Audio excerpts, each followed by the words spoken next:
Muli ay binahagi ni Ninong Ry or ng Gento Box post sa kanyang social media ang naging kulitan ng SB19 at ni Ninong Ry at ang kanyang dalawang kasama sa nasabi nga pong Visa music video kung saan isa sila sa kasama doon. At actually, napakatindi ng appearance nila doon, no?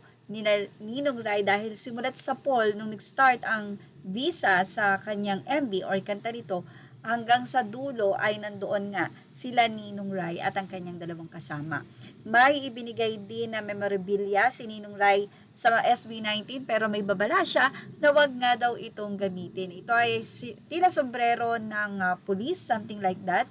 At kaya sabi niya wag daw itong isuot sa labas. Ngayon nagtanong na nga si Pinunong Pablo kung legit ba yon. Hahaha, yung reaction ni Pins.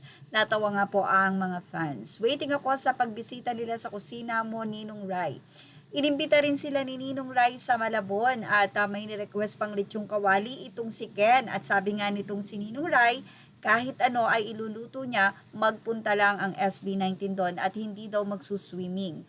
Well, sabi nila ang sarap ng ngiti ko habang pinapanood ni si Ninong Ry. Dati ko na talaga siyang pinapanood kaya happy ako sa collab nila ng SB19. Kulit versus makulit. Nakapalo na ako dati pa pero di ko alam ganyan palang kakulit itong si Ninong Ry. Happy to see them together with Mahalima. Nang liit daw si Boss Josh Callan.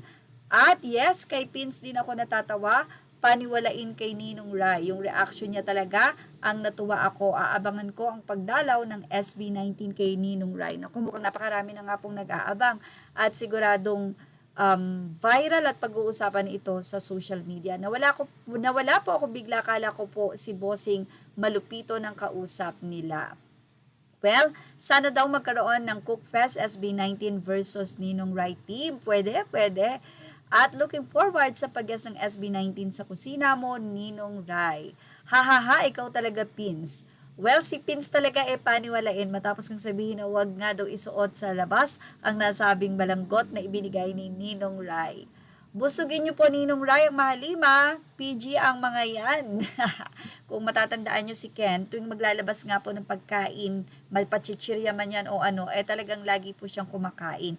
Ibig sabihin lang nito, hindi talaga maarte ang SB19 or medyo pa-feeling, di ba? Sana nga po, maipagluto din sila ni Ninong Ry. Well, yan po ang paka-aantayin natin dahil for sure na napaka-busy ngayon ng SB19. Kaya naman, well, siguro after ng kanilang concert or sa mga susunod or hindi natin alam, mali nyo, meron na nga talaga silang iniluluto na collaboration. Siguradong pagbibigyan ng SB19 si Ninong Ry. Hindi po yan mabibigo. At yan ang ating Showbiz Snap Update. Images are all credit to the rightful owners. Please like, share, subscribe, and thank you for watching Showbiz Snap.